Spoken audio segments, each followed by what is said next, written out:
Hello guys. हम TV पर लोगों को नदी में सोना ढूंढते देखा करते थे और हमने खुद से वादा किया था कि एक दिन हम भी वहां जाकर सोना ढूंढेंगे और अब उसका वक्त आ गया है।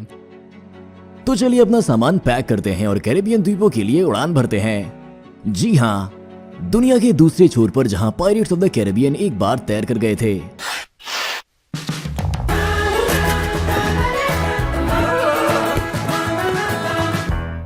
कई दिनों के बदलाव के बाद हमें ऐसे लोग मिल गए जो हमें जंगल के अंदर तक ले जाने के लिए राजी हो गए, ठीक उस जगह पर जहां नदी से सोना निकाला जाता है। और अगली सुबह हम निकल पड़े। हम ये बताना तो भूल ही गए कि हम किस देश में थे। ये डोमिनिकन रिपब्लिक है और सच कहें तो हम दूसरे देश के जंगल में पूरी तरह से अजनबी लोगों के साथ कहीं जाने में थोड़ा डर रहे थे। आखिरकार डोमिनिकन रिपब्लिक में अपराध पश्चिमी या पूर्वी यूरोपीय देशों के मुकाबले थोड़ा ज्यादा है, लेकिन हम इस पर बाद में बात करेंगे। खेतों के किनारे से जाते वक्त गाइड ने हमें बताया कि ये गन्ने का खेत है। हमने इसे पहले कभी नहीं देखा था, इसीलिए हमने रुकने के लिए कहा ताकि हम इसे देख सकें। गन्ना एक ऐसा पौधा है जो मकई की तरह दिखता है। इसमें कोई फूल नहीं होता और तने में चीनी पाई जाती है। यहाँ के लोग कभी कभी इसे साफ करते हैं और इसकी डंठल चबाते हैं। ये वाकई बहुत मीठा है। फिर हम सड़क किनारे एक फूल की दुकान के पास रुके और जरा देखिए कि यहाँ कितने अलग अलग तरह के फल हैं।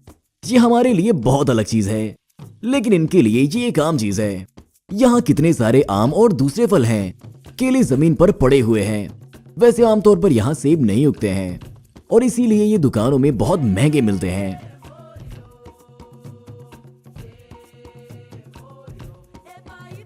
खास तौर पर यहाँ के लोग नेक और हंसमुख हैं। हमने लोगों पर ध्यान दिया और महसूस किया कि ये हमें देख रहे हैं, क्योंकि शायद इनके देश के हिसाब से हमारे शरीर का रंग बहुत ज्यादा सफेद है और इसके अलावा हम धूप में झुलसे हुए भी नहीं हैं। यहाँ इस औरत ने कैमरे को देखा तो मुस्कुराने लगी। शायद ये खुद को एक मॉडल की तरह समझने लगी थी। और वैसे इसके पीछे एक बिल्डिंग थी। हमें लगता है कि ये एक तरह का बैंक है, हालांकि ये एक छोटे विभाग की तरह कुछ दिख रहा था। और यहाँ एक छोटा घोड़ा है जिसकी पीठ पर बहुत सारा सामान रखा है। हमें लगता है कि ये इस आदमी का है। लगता है इसने बैंक से कर्ज लिया है, इसीलिए इसके पास ये बड़ा सा चाकू है। लोग सड़क पर चलते वक्त अपनी हिफाजत का भी ख्याल नहीं रखते हैं। ये अपनी कारों पर सामान का ढेर लगाते हैं और इस तरह सफर करते हैं। यहाँ तक कि इन लोगों ने सीट बेल्ट भी नहीं लगाई है। सोचिए अगर कार पलट जाए तो क्या होगा। जंगल में हमारी हिफाजत के लिए एक कुत्ता भी हमारे साथ आया था। इसने वहां अजीब अजीब हरकतें करी, लेकिन आप इसे बाद में देखेंगे। प्लान के हिसाब से हमने शहर जाकर अपने लिए रबर के काले ऊंचे जूते खरीदे। हाल ही में जंगल में बारिश हुई थी और हमारे लिए अपने शाओमी स्नीकर्स में चलना बहुत मुश्किल होगा। ये हमें फिट हो गए और हम एक और रोमांच के लिए तैयार थे। दुकान के सामने ही कटीले तार वाले कुछ सिलेंडर्स रखे हुए थे। लगता है लोग इन्हें अक्सर खरीदते हैं। ये सुरक्षा के लिहाज से बहुत काम आता है। वैसे क्या आप बता सकते हैं कि ये किस तरह की बिल्डिंग है? नहीं, ये जेल नहीं है, ये एक स्कूल है। हमें नहीं पता कि यहाँ ये तार क्यों है। हमें हैरत हो रही है कि सड़कों पर विज्ञापन के लिए आमतौर से छपे हुए बैनर नहीं लगे हैं। इसके बजाय ये लोगों को काम पर रखकर उनसे अपने विज्ञापनों को दीवारों पर पेंट कराते हैं। जी हाँ, आप जो कुछ भी देख रहे हैं वो हाथ से बना हुआ है और ये वाकई शानदार है और देखने में अच्छा लग रहा है। और यहाँ ये आदमी अपनी सिलाई की दुकान के लिए ज्यादा परेशान नहीं होना चाहता था। इसने बस एक ब्रश लिया और 1 मिनट में दीवार पर विज्ञापन को पेंट कर दिया। तो हम बिना लाइसेंस प्लेट की कार में सवार हो गए और सीधे जंगल की तरफ निकल पड़े। जंगल के छोर पर हमने कटीले तारों से घिरे ऐसे बहुत से इलाकों को देखा जहां कुछ भी नहीं था। ऐसा लगता है कि लोग एक इलाका चुनते हैं, उसे घेर कर तार लगा देते हैं और वो इलाका उनका हो जाता है।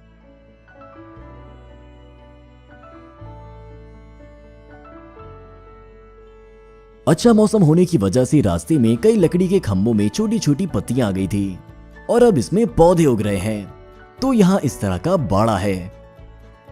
हमने इस इलाके में कुछ लोगों को और घरों को देखा। चलिए आपको भी दिखाते हैं।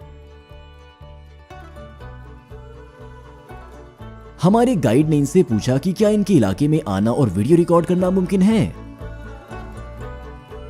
ये मान गए और हमें घर के अंदर भी आने दिया। पहली बिल्डिंग कुछ इस तरह दिखती थी। हैरानी की बात है कि अंदर सब कुछ बिल्कुल साफ था। यहाँ एक छोटी सी मेज और रसोई के बर्तन रखे हैं, शायद ये कॉकटेल ग्लास है।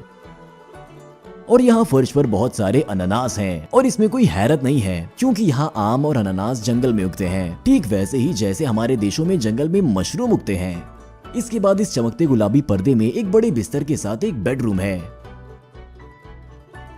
और दाहिनी तरफ एक और कमरा है क्योंकि मुश्किल से ही यहाँ का टेम्परेचर 20 डिग्री से नीचे जाता है, इसीलिए दीवारों में छेद बने हैं।